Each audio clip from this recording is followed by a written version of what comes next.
মিয়ানমারের নাফ নদীর জলসীমা ও স্থলভাগে তুমুল লড়াই চলছে। গোলাগুলি, গোলাবর্ষণের পাশাপাশি হেলিকপ্টার থেকেও ছোড়া হচ্ছে গোলা, আর বিকট শব্দে কাঁপছে পুরো শাহপরীর দ্বীপ। এদিকে ৮ দিন পর বিকল্প রুটে টেকনাফ সেন্ট মার্টিন ট্রলার চলাচল শুরু হয়েছে। বিস্তারিত জানাতে এই মুহূর্তে টেকনাফে আছেন রিপোর্টার সুজাউদ্দিন রুবেল। সরাসরি যাচ্ছি তার কাছে।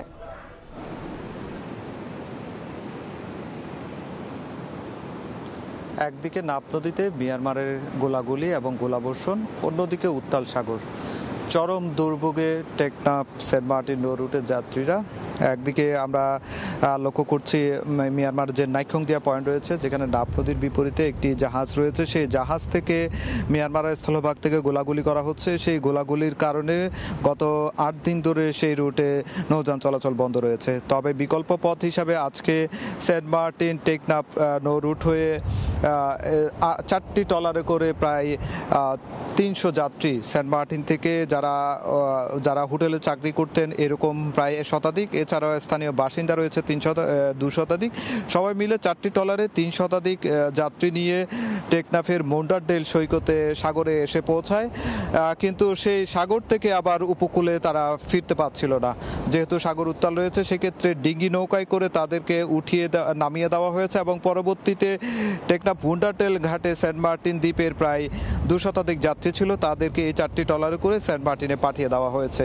তবে এর মধ্যে যে উত্তাল সাগরে পাড়ি দিতে গিয়ে অনেকে অসুস্থ হয়ে পড়েছেন, অনেকে বমি করেছেন।